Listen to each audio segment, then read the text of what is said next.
This morning. I'm telling you, these four communicators are pumped to speak. They did a great job first service, and our first speaker this morning is a wonderful person. If you guys know Ellie at all, you know that the second you meet her, you feel better about life. You know, there's times where I'm a little down, and I just got to go get by Ellie and rub shoulders with her just a little bit to cheer me back up because she's such a ball of sunshine. So would you do this? Would you welcome our next-gen resident, Ellie Hilderbrand? Hey guys, good morning. You guys are all looking very lively for it being New Year's Day. Who stayed up till midnight last night? I did not. You guys are crazy. I am so excited to be preaching with you guys today. If you're taking notes, you can write down the title of this sermon. It is New Determination. So let's kick off with a story. Who has been Black Friday shopping? Yeah, who's been Cyber Monday shopping? You guys are more my people. I have a fear of Black Friday shopping. Let me tell you why. The first time I ever went Black Friday shopping, my mom and my grandma took me to Michael's to get craft supplies. It's a normal place to go for Black Friday shopping. And I was like 6 or 7 years old. And at first, it was great. We were standing in line, and all of the crafty people were there, and they were like, oh, you're such a cute little 6-year-old, wow. And it was awesome. You know, crafting people are like the nicest people in the world. They'll make you cards just for the sake of making you a card. It's great, right? And I was having so much fun, and then the doors opened.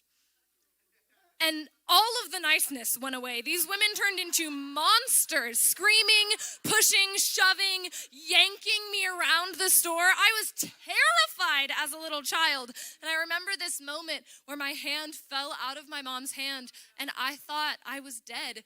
I was looking up, and there was this swarm of crazy women trying to get stickers for a better price. And I thought I was a goner. And I turned around, and my mom was right behind me. I just had to turn around. But I thought I was gone for. So, have you ever felt that determined to get a Black Friday deal?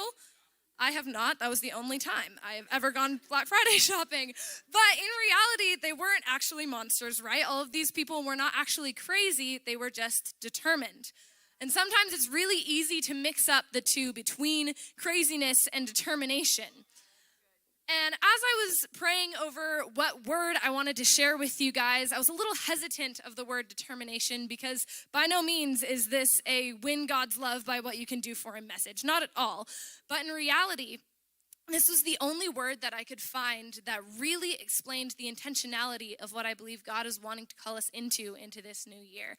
I was talking with a congregation member after first service, and we were talking about how the difference between craziness and determination is signified by the purpose behind it, right? Going to a store just for getting stickers, that is a little bit crazy, right? But going to the store to get a specific scrapbook that you need to scrapbook your kid's graduation, that's determination. Right? There's a difference behind it with the process behind it and the purpose behind it, right? So humans are really determined creatures, right? I mean, how many of you waited way too long in line this morning to get coffee? Way too long, right? We are determined creatures, so why is it so hard sometimes to bring determination to your relationship with God? See, we get really good at being Christians. We get really good at going to church, even good at picking up our Bibles. But so often we are Christians out of habit or even obligation rather than out of adoration. See, why is it so easy for me to click the snooze button? Because I really want to go to bed and stay in bed for just a little bit longer, and not easy to get up and spend time with God before I come to church in the morning. Where does my determination lie, right? So one thing that the story that really held this idea with me is a story about the Moravian missionaries. The Moravian missionary movement is a movement in the 1700s that radically changed the earth. And it started with 2 young men aging 26 and 36 years old. And they had a heart for African slaves in the Caribbean. And they wanted to get the gospel to these people so desperately bad that they sold themselves into slavery to reach these people. That's some determination.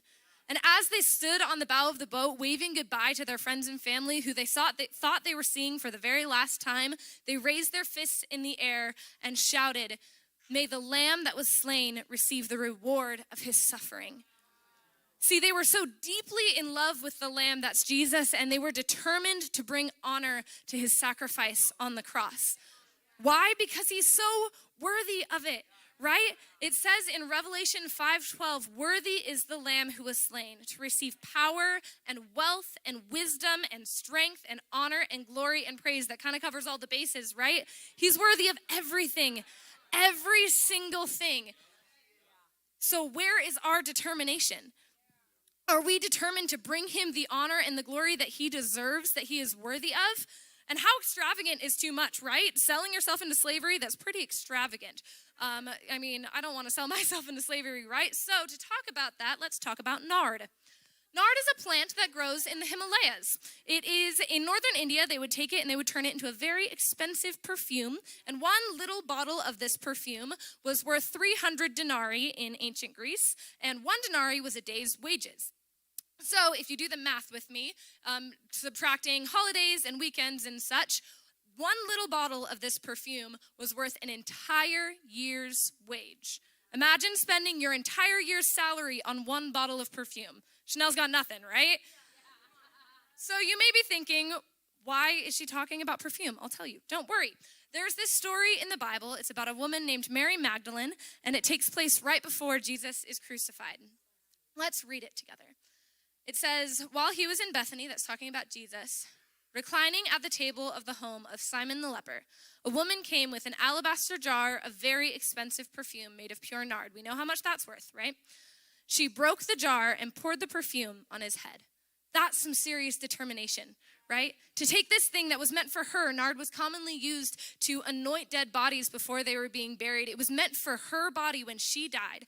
To take this thing that she had spent over a year working for and to not just pour a little bit on Jesus, but to dump an entire bottle, to break the bottle and shatter it on his feet. And it says in Luke's account of the story that she then cried on his feet and wiped his feet with her hair.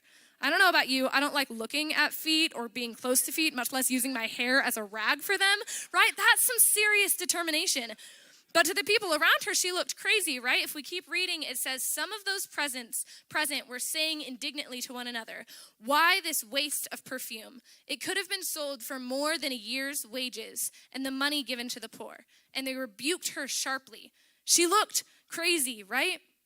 Dumping an entire jar of very, very expensive perfume on someone looks kind of crazy.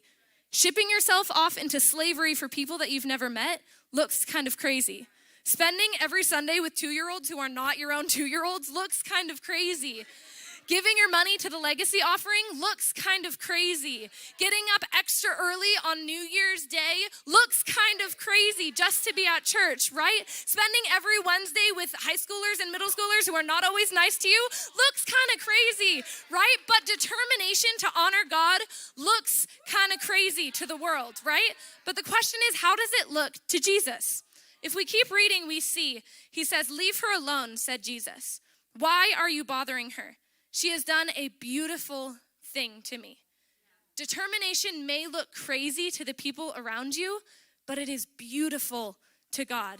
It is beautiful to God. So my challenge to you in this new year is to do something crazy. Set a determination in your spirit to honor God with everything you have. And that may look crazy to the people around you, but that's okay.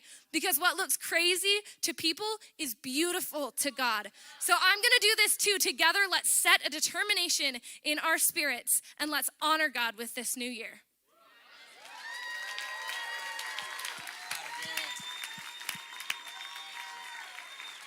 Dang. That is such a great way to kick this whole thing off, man. That's so good, Ellie. That was amazing. I had the distinct privilege of sitting and having a view of her mom and dad as she spoke, and I was working back the tears as they're looking at her with such pride and excitement for you. That was an incredible moment the 4 of us had awkwardly, but that was really special. That was amazing. Thank you so much, Ellie. Come on, let's keep this thing going this morning.